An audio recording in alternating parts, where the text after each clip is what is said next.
हाणे मुंहिंजे मकाले जो उन्वान आहे उत्तम उत्तम जो नॉन फिक्शन साहित्य, जंहिं दायरे में जीवनियूं, मोनोग्राफ ऐं तनक़ीदी मज़मून अची वञनि था।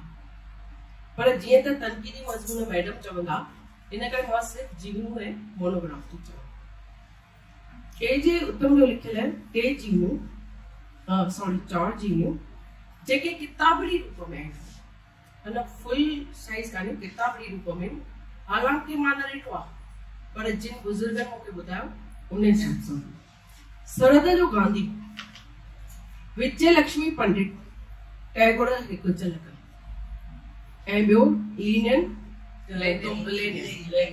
ॿियो साहित्य अकादमी जी जय सां हलंदड़ योजना भारतीय साहित्य जा अॾींदड़ जे दस में उत्तम जे कलम मां 3 किताब निकिता। लेखराज अज़ीज़, शख्सियत ऐं फन, मंगाड़ा मलकाणी ऐं कल्याण आडवाणी।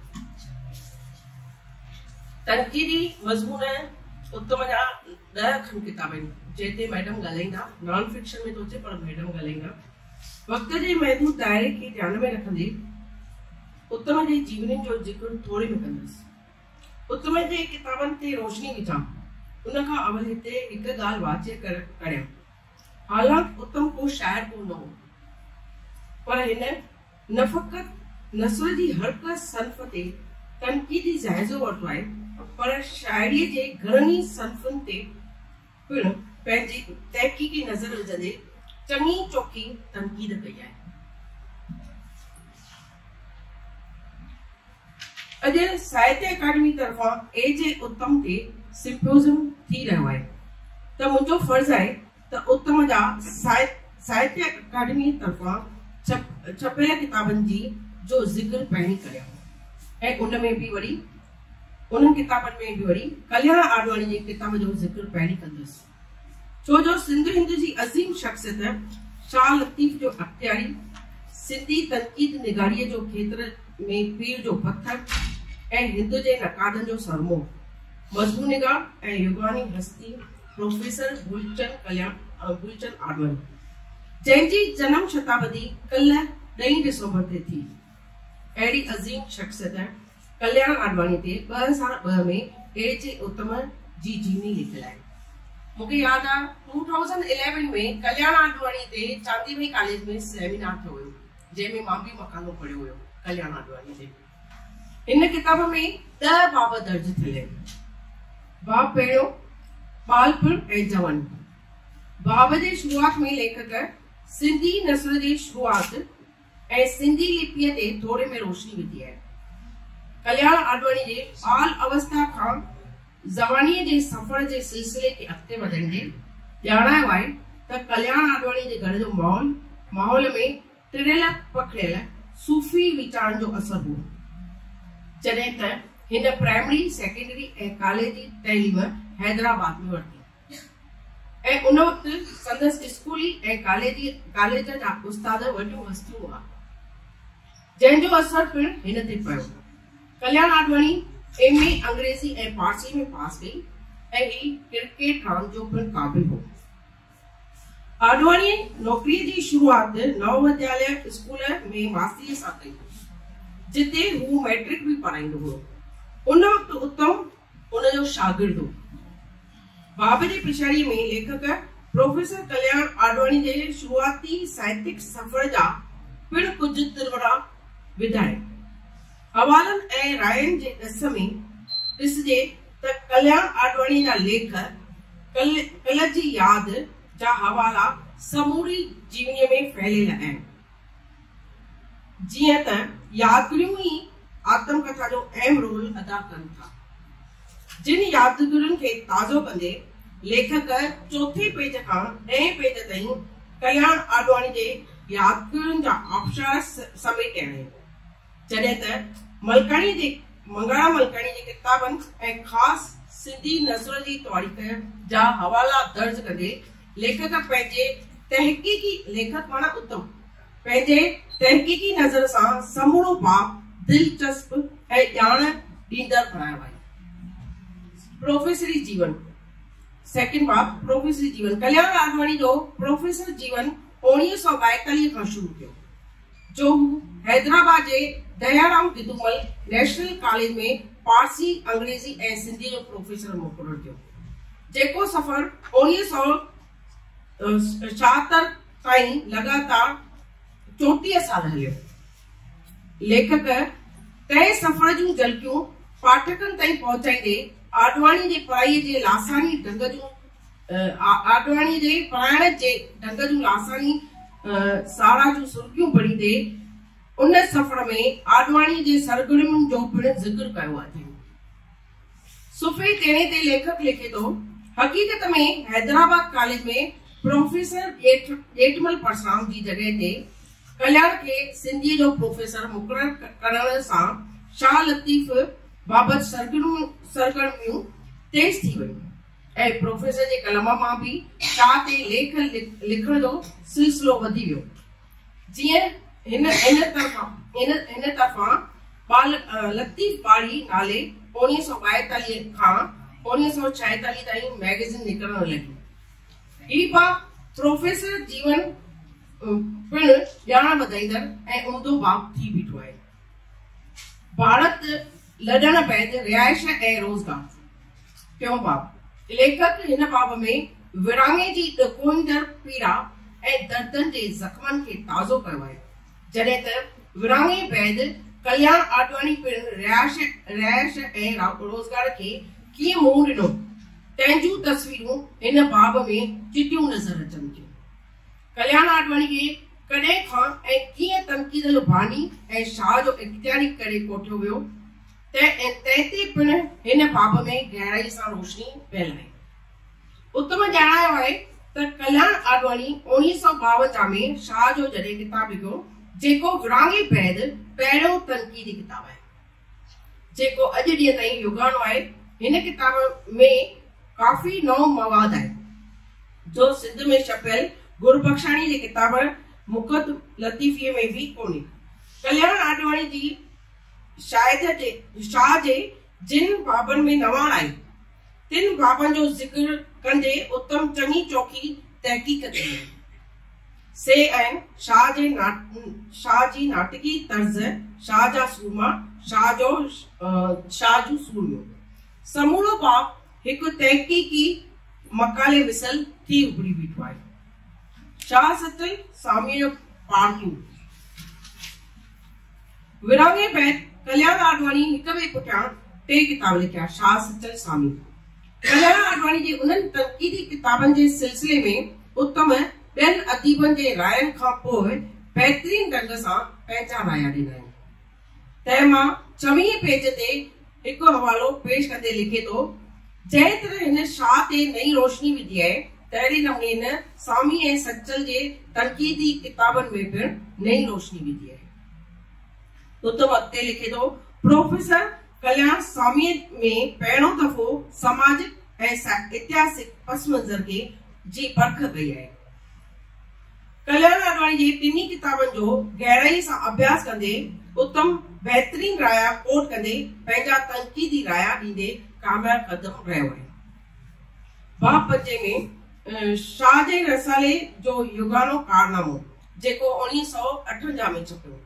शाह जो रसालो कल्याण आडवाणी मर्तब कयो, तंहिं लाइ उनखे केतिरा ऐं कीअं कष्ट कशाला सहणा पिया तंहिंजी तस्वीर उत्तम हिन बाब में शिफ़ाफ़ आरसी में ॾेखारींदे अलॻि केतिरनि ई अदीबनि विद्वाननि जा राया दर्ज कया आहिनि। किताब जूं खूबियूं उभरी बीठियूं आहिनि, जंहिं करे ही समूरो बाब साह मिसल बणिजी पियो आहे। ऐं इन मां इहो पिणु साबित थिए थो त उत्तम पिणु कल्याण आडवाणी जे मर्तब थियल शाह जे रसाले जो चङो चोखो मतालो कयो आहे।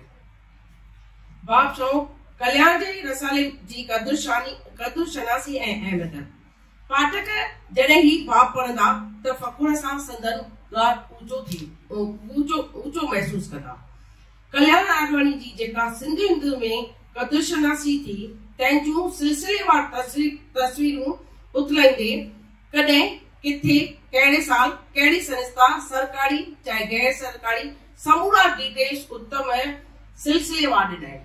उनजे इनामनि सन्मान अवार्ड जी एक विशाल फ़हरिस्त जोड़ी अथई जेका शायद हिंदुस्तान जे कंहिं बि किताब में मूंखे न लधी इन उत्तम ई विधी आहे जेका फ़हरिस्त जोड़ींदे उत्तम जो कलम पिण फ़ख़ुर विचां रुख़्स कंदो नज़र अचे थो। सुफ़े 52 ते उत्तम फ़ख़ुर सां लिखे थो जेका क़दुर शनासी कल्याण आडवाणी जी थी सा हिते ॿिए कंहिं बि बुज़ुर्ग साहित्यकार जी न थी आहे। बाब 7 में सिंधी ऐं सिंधी ॿोलीअ लाइ सिक बांद्रा जी कॉलोनी जे मेन गेट जे साम्हूं आडवाणी जो घर हो। घर जे दर ते सिंधीअ में नालो लिखियलु हो। सिंध मां केरु ईंदो आहे त असांजी ईद थी वेंदी आहे कल्याण आडवाणी। हिन बाब में उत्तम लेखक उत्तम आडवाणी जे केतिरनि ई लेखनि जा हवाला कोट कंदे साबित करण जी कोशिश कई आहे त आडवाणी खे ज़बरदस्त सिंध ऐं सिंधी ॿोली लाइ हुब मोहबत ऐं सिक हुई जंहिंमें उहो कामयाब कदम रहियो आहे। जॾहिं त उत्तम 74 सुफ़े ते लिखे थो प्रोफेसर कल्याण आडवाणी खे इहा सिंधी ॿोली ऐं लिपीअ जी अथाह सिक ऐं जननी सिंध ऐं सिंधु वासियुनि जी तात जी तवाण लॻल हुई जो हिते असुल पीरसन अवस्था माना 82 वरियनि ताईं देहांत खां 2 महीना अवल बि हिक ॿिए पुठियां लेख लिखे आडवाणीअ जेके अधु 100 खां बि मथे थींदा। साहित्य अकादमी तरफ़ां अंग्रेज़ी में छपियल शाह सचल स्वामी 3 मोनोग्राफ पिण कल्याण आडवाणी लिखिया। ईअं खणी चइजे ही बाब नौजवान पीढ़ीअ लाइ प्रेरणा मिसल आहे। उत्तम ही बाब पिण जोड़ींदे कामयाब कदम रहियो आहे। बाब 8 प्रोफेसर कल्याण जी शायरी। हिन बाब में उत्तम कल्याण आडवाणी जी गज़ल जूं पंखड़ियूं समूरे बाब में फैलाईंदे साबित करण जी कोशिश कई है त कल्याण आडवाणी न फ़क़त वॾो नकार नसुल नवीस हो पर वो एक बेहतरीन कवि पिण हो। कल्याण आडवाणी जो राज व न्यास किताब बाबत उत्तम लिखे थो इहो प्रोफेसर जी कमालियत जो कारनामो आहे जॾहिं 1960 में खुद तरक़ी पसंद या ॿियनि अदीबनि जा पारसी बैर वज़न जेके आंगुरनि ते ॻणण जेतिरा मस्त हुया तॾहिं राज व नाज़ किताब 500 बैतनि जो मज़मून चुकियो जेको उन क़िस्म जो पहिरियों हुयो जंहिंमें सिंधियुनि जे जीवत जो अनुभव कयल तस्वीर चिटियल आहे जंहिं ते उन वक़्तु भारत में कंहिं बि शाइर जो मज़मून न निकितल हो। जॾहिं त उत्तम कल्याण आडवाणी जे शाइरानी रूप खे उभारण लाइ संदसि शाइरीअ जी सम्झाणी पिण ॾिनी आहे। मथे मूं अवली ज़िक्र कयो जेका ॻाल्हि हिते मां वरी चवां थी उत्तम नसर चाहे नज़्म ते बहितरीन तहक़ीक़ ऐं तनक़ीद करण में पंहिंजो वटि पाण हो। जो कल्याण आडवाणी त कवि हुयो पर ही उत्तम को कवि न हो पोइ बि हिन आडवाणी जे शाइरीअ जो जाइज़ो बेहतरीन ढंग सां वरितो आहे। बाब 9 सूफियान शख्सियत। हिन बाब में लेखक यानी उत्तम विरहाङे खां अॻु जा कागर उथलाईंदे पाठकनि खे माज़ीअ जे कागज़नि जा अक्स थो ॾेखारे जिते कल्याण आडवाणी जो साहित्यिक सफ़र रोमी जी रिहाण सां शुरू थियो। विरहाङे खां पोइ वफ़ात खां 2 महीना अवल लास्ट जेको लेख लिखियो उत्तम कल्याण आडवाणी उहो सूफ़ी मत थियो त इहो उत्तम जो ध्यानु वियो आहे भई हिन शुरू बि उतां सूफ़ी मत था कयो ऐं लास्ट बि उते कयूं। ईअं लेखक कल्याण आडवाणी जे शख्सियत जा चिट चिटींदे संदसि लासानी शानदार सुभाउ ते रोशनी विधी आहे। जॾहिं त उत्तम ऐं कल्याण आडवाणी जो पहिरियों नातो शागिर्द ऐं मास्तर जो हो। विरहाङे बैदि ॿिन्ही जो पाण में दोस्तानो नातो थियो। अहिड़े अटूट नातनि जा अक्स पिण हिन बाब में खलकिया विया आहिनि ऐं पिछाड़ी में किताबनि जी जेका फ़हरिस्त जोड़ी अथई तंहिंमां पिण उत्तम जे कयल महिनत जूं सुर्खियूं पढ़नि थियूं। पिछाड़ी में ईअं खणी चइजे त हिन जीवनी में कल्याण आडवाणी जो लिखियल अहम लेख कल जी याद हिन जीवनीअ जो मर्कज़ आहे जंहिंजे इर्द गिर्द ॿियनि अदीबनि जा राया ऐं ख़ासि मलकाणी जा राया चौतरफ़ फिरनि था। जॾहिं त लेखक हर का हवाले ते तनकीदी नज़र विझंदे चङी चौकी छंड छाण कंदे समूरी जीवनी तहकीकी ऐं तनकीदी रायनि सां सिंगारी आहे, जंहिंमें उत्तम कामयाब कदम रहियो आहे ऐं हिन जीवनीअ खे सोनेरी ऐं ऐतिहासिक दस्तावेज़ दर्जो क़बूल कयल आहे। उत्तम जो ॿियो मोनोग्राफ आहे गज़लगू शायर, नाटक नवीस, मज़मून निगार, इस्तिलाह कठो कंदड़, पाल साहित्य जो जोड़ींदड़, तनकीद निगार ऐं निकार आला शख्सियत जो मालिक। ये लेखराज अज़ीज़ जे किताब में जेको उत्तम मोनोग्राफ लिखियो आहे उन में 11 बाब आहिनि। पहिरें बाब में बालपिण ऐं जवानी। हिन बाब में उत्तम अज़ीज़ जी शख्सियत ऐं ज़ाती ज़िंदगी जी केतिरनि अहिड़नि पहलुनि खे उजागर कंदे संदसि बालपण खां जवानी जो सफ़र जूं घणी कड़ियूं जोड़ियूं आहिनि, जंहिं करे बाब बहितरीन थी बीठो आहे। शाइरीअ जो शौक़। लेखराज अज़ीज़ खे शाइरी जो शौक़ कीअं ऐं किथां थियो ऐं उहो कीअं परवान चढ़ियो, तंहिंजा अक्सर हिन बाब में चिटियल आहिनि। जॾहिं त लेखराज अज़ीज़ दीवान लिखण खां पोइ 3 नाटक लिखिया। ईअं उत्तम थो लिखे कुमार अजीत सिंह, गरीबान मार, मिस्टर मजनू। ईअं उत्तम थो लिखे त हिन 3 नाटक लिखिया। मंगाराम मलकानी भी पिण हिन 3 नाटक ॼाणा आहिनि, पर नाटकनि जे अंग अखरनि मुताबिक़ अज़ीज़ जो चौथो नाटक हार जीत जेको किताब जे रूप में पिण छपियल आहे, पर उहा उन स्क्रिप्ट के मंच नसीब कोन थी सघियो आहे। हालांकि हार जीत नाटक के मंच नसीब न थियो आहे, पर नाटक जे अंगन अखरनि में गड़प में त गुड़बो हो।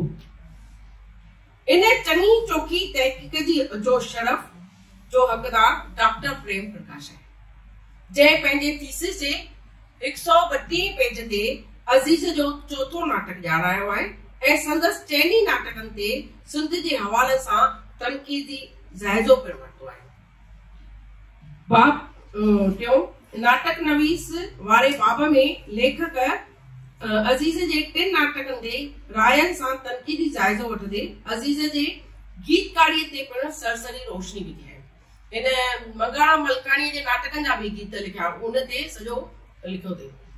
चौथे बाब में लेखक लेखराज अज़ीज़ जे दीवान कल्यात अज़ीज़ जे किताब ते रोशनी विझंदे ॿुधायो आहे त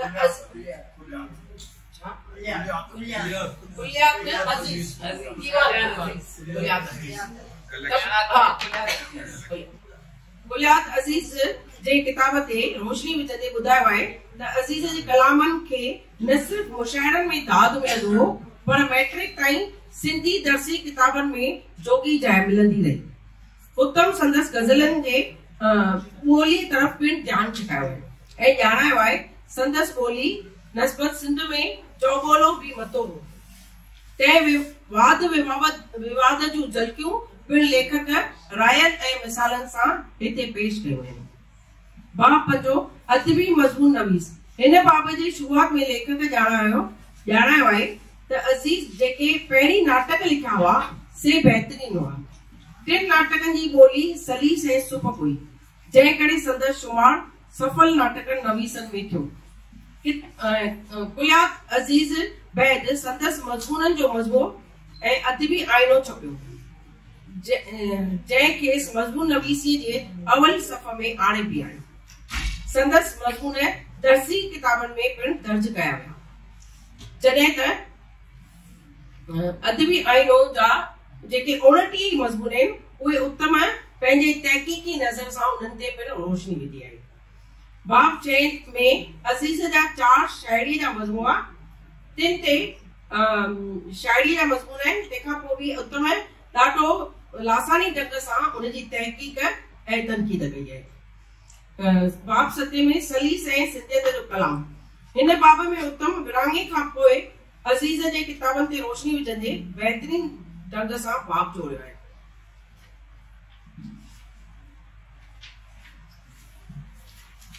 बाब 8 सखन दान ऐं ज़बानदान।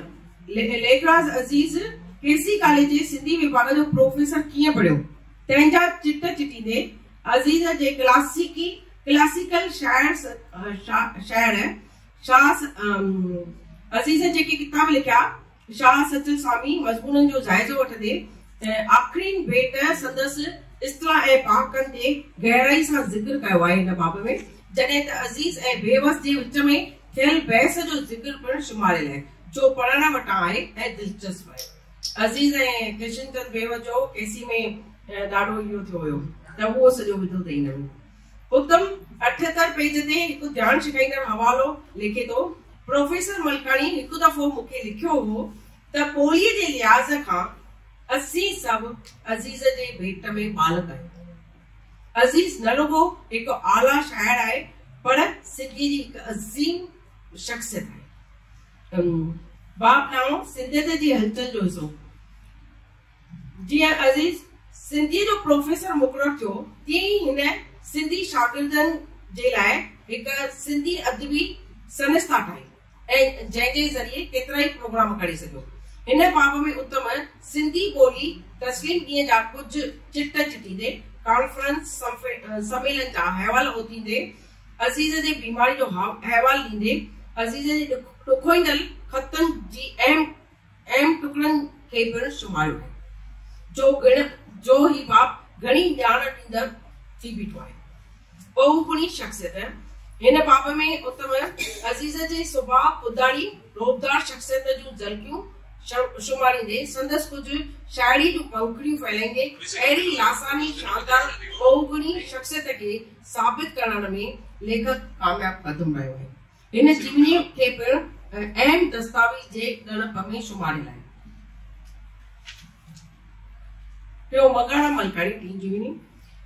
बाप पहिरें में बालपिण ऐं स्कूली जीवन, अदबी तवारीख़ रचींदड़, तनक़ीद निगार, एकांकी नाटक जो अबो, एजी उत्तम साहित्य अकादमी तरफां मगाड़ा मलकाणी ते हिकु मोनोग्राफ लिखियो, जंहिंमें कुल हिकु डज़न बाब आहिनि। पहिरियों बाब घणो करे टिनी में पहिरियों ॿियो टियों बाब सेम लिखिया अथई, बालपिण ऐं स्कूली जीवन, प्रोफेसरी जीवन, इहे ॿ बाब घणो करे सभिनी में साॻा लिखिया, जंहिंमें लेखक उत्तम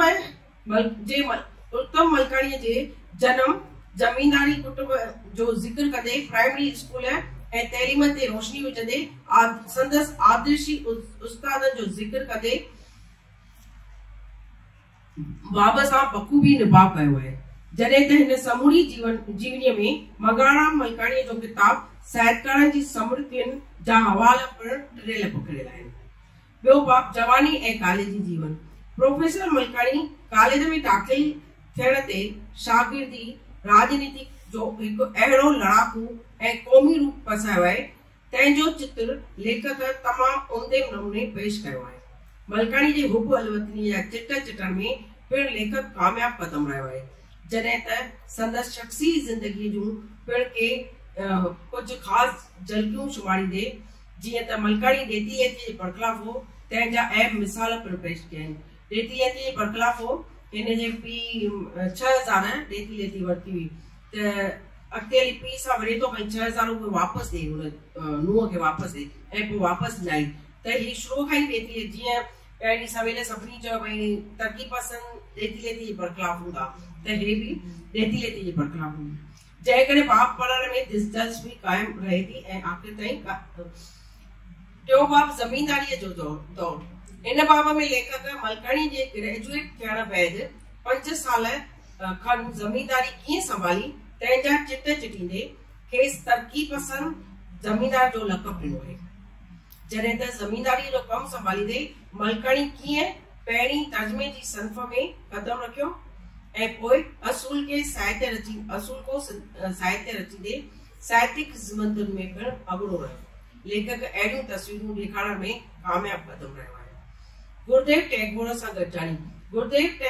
चौथो बाब गुरुदेव टैगोर सां गॾिजाणी। गुरुदेव टैगोर 1923 में जॾहिं सिंध में आयो, तंहिंजो ज़िक्र लेखक लासानी ढंग सां कंदे गुरुदेव टैगोर ऐं मलकाणी जी गुफ़्तगू जो ज़िक्र तमामु ख़ूबसूरतीअ सां पेश कयो आहे, जो पाठक लुत्फ़ माणींदा, जंहिं करे बाब ख़ूबसूरत ऐं सुहिणो थी बीठो आहे। पंजो प्रोफेसरी जीवन। मलकाणी अंग्रेजी विषय जो ॼाणू नेठू ज़मींदारी जे चक्कर मां कीअं निकितो तंहिंजो ज़िक्र कंदे लेखक ॼाणायो आहे त अंग्रेज़ी जो प्रोफेसर कीअं थियो, उन उहिदे सां हिन कीअं निभायो ऐं संदसि शागिर्दनि जी फ़हरिस्त में हिकु अहम नालो दादा जशन वासवाणी जो पिणु आहे। छो जो मलकाणी रीटा शाणी जो चाचो हुयो, त रीटा शाणी जे वियो त उहो दादा जशन वासवाणी जे वियसि, त उते मलकाणी ऐं दादा जो पाण में दादा पाण हिनखे सुञातो मलकाणी खे भई तूं मुंहिंजो गुरु थी चङो आहे, त उते दादा वासवाणी जी समाधीअ ते हेठि वेही करे दादा जशन वासवाणी उनजे बूट जा दागा पाता हुया, भई माना अॻे एॾी श्रद्धा हूंदी स्टूडेंट्स ऐं माना टीचर्स लाइ, उहो ॾेखारण जी कोशिशि कई अथई। सुफ़े 24 ते लिखे थो उहो साॻियो ई जेको ॿुधायो। प्रोफेसर नाटक लिखंदे अदाकारी ऐं हिदायतकारी निभाईंदे कीअं फिल्म लाइन तरफ़ वधियो ऐं वरी कीअं वापसि रंगमंच ते आयो। खानचंद दरियाणी फिल्म लाइन तरफ़ गुज़रियो वियो त हिनखे बि हुन पासे ई वञिणो पियो, ॿई ॼणा विया वरी पोइ वापसि आया, त तंहिंजो ज़िक्र पिणु हिन बाब में तमामु लासानी ढंग सां थियल आहे। जदीद एकांकी जो जन्मदाता मलकाणी जदीद एकांकी नाटकनि जो जन्मदाता अबो हुयो, कीअं ऐं कॾहिं कोठियो पियो तंहिंजो अहवाल लेखक हिन बाब में सिलसिलेवार ढंग सां कयो आहे। नाटकनि जे मज़मून जी समालोचना मलकाणीअ विरहाङे बैदि जेके 5 एकांकी नाटक लिखिया तिन हरनि नाटकनि ते समूरनि बाबनि जी लेखक तनक़ीदी नज़र सां समालोचना कई आहे। तनक़ीद निगार ऐं तारीख़ नवीस हिन उनवान हेठि मलकाणी जा किताब अदबी असूल, सिंधी नस्र जी तारीख़, सिंधी साहित्य जो मुख़्तसर जाइज़ो, सिंधी साहित्य में लेखकनि इन्हनि चइनी किताबनि जो रायनि ऐं हवालनि सां पंहिंजा तनक़ीदी राया पेश कया ऐं जंहिंमां असांखे ख़बर पए थी त उत्तम पिणु हिकु बहितरीनु नक़ाद हो। सफ़रनामो मलकाणी साहिब सफ़रनामे ते पिणु कॉलम हलायो, तिन जूं तस्वीरूं ख़ूबसूरत तस्वीरूं पिणु उत्तम हिन बाब में शुमारींदे पंहिंजा बहितरीनु राया ॾिना आहिनि। सिंध ते हलचल जो रहबर विरहाङे बैदि 1949 में सिंधी साहित्य मंडल जेको ठहियो उन बारे में बख़ूबी ख़्याल अहवाल ॾिनो अथई ऐं सिंध ते हलचल जो सॼो ज़िक्र कयो अथऊं, सॼो बाब हुन ते ॼाओ। आला शख़्सियत मलकाणी जे सुभाउ ऐं संदसि आला शख़्सियत जूं अलॻि अलॻि तस्वीरुनि सां लेखक बाब खे बहितरीनु बणायो। हीअ जीवनी पिणु हिकु दस्तावेज़ करे मञियल आहे। त हींअर जेके किताब मूंखे न मिलिया मां उन्हनि जो ज़िक्र कंदसि, जीवनी में ई काउंट था कया वञनि पर किताब लिखियो, किताब कान्हनि, उत्तम जा किताब। दरअसल सिंधी में जे उत्तम जे कलम मां पहिरीं किताब सरहद जो गांधी निकितो, जेको किताब मूंखे कोन मिलियो। ॿियो विजय लक्ष्मी पंडित शख़्सियत 46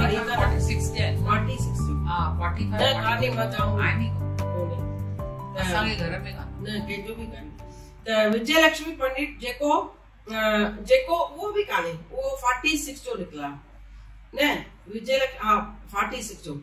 त उनमें मां सम्झां थी भई उत्तम ज़रूर विजय लक्ष्मी पंडित ते ई लिखियो हूंदो, जेका महाराष्ट्र जी 2 नंबर गवर्नर हुई ऐं जवाहरलाल नेहरू जी भेण हुई ऐं मोतीलाल जी धीउ हुई ऐं जंहिंजी शख़्सियत सां उत्तम मुतासिर थियो हूंदो, छो जो राजनीति में बि हुई ऐं कांग्रेस में हुई। त इन करे उत्तम हुन खां लिखियो हूंदो, मूंखे किताब न मिलियो आहे, मां उहो सम्झां थी हिन ते लिखियो हूंदो।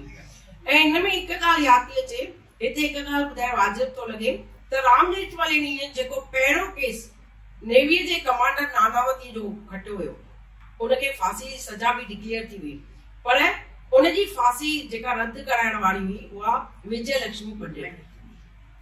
टैगोर हिकु झलक हिन किताब में टैगोर जी शख़्सियत जा हिन किताब में लेखक टैगोर जी शख़्सियत जा चिट चिटींदे टैगोर जे वीचारनि जो जाइज़ो वरितो आहे, जॾहिं त टैगोर जे साहित्य जो सिंधी साहित्य ते असर ते तनक़ीदी नज़र पिणु विधी आहे। किताब में 5 बाब शुमारियल आहिनि। टैगोर ऐं सिंधी साहित्य, वतन दोस्त टैगोर, इंसानियत जो अदीब टैगोर, टैगोर जो मज़ाक ऐं तंज़।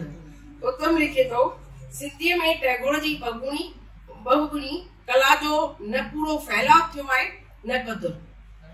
टैगोर ते हिकु नज़र विझण सां हिकु वसीअ रूप जो दर्शन थियो आहे। अहिड़ी वसीअ रूप दुनिया जे साहित्य में वेले मिलंदा। जीवनी चाहे तनक़ीदी किताबनि ते नज़र विझिजे उत्तम जे, त हिन जा वधि में वधि 100 पेज, 60 पेज, 70, 80 पेज किताब आहिनि। पर उन में जेके तनक़ीद ऐं हवाला आहिनि या तनक़ीद जी जाइज़ो वरितो अथऊं, उहो ग्रंथनि खां बि वॾो आहे। उन जे अॻियां ग्रंथ बि घटि आहिनि जेकॾहिं उत्तम जा के किताब पढ़िया। त ॿियो लास्ट में मां शुक्रगुज़ार आहियां मोहन हेमताणी सर जी, साहित्य अकादमी जी त आया ई, मरकज़ी साहित्य अकादमी, कृष्णा सर, ओमनाकर सर ऐं पंहिंजे कन्वीनर साहिब जी मोहन हेमताणी जी, चए हमेशह असांखे मकाला ॾेई करे असांजी हिमत अफ़ज़ाई वधाईंदा ऐं असांजे पढ़ण में बि इज़ाफ़ो अचे थो जो पढ़ूं था। ऐं हाणे उत्तम जा किताब इहे न हुया, मूंखे एॾा ख़बर पई जॾहिं सर किताब मूंखे पेपर ॾिनो त असांजी ॼाण में इज़ाफ़ो ईंदो। हाणे किताब वरी जेके रहिजी विया आहिनि उहे पढ़बा। ॿियो मोहन ज्ञानी सर जी बि शुक्रगुज़ार आहे जो सदारत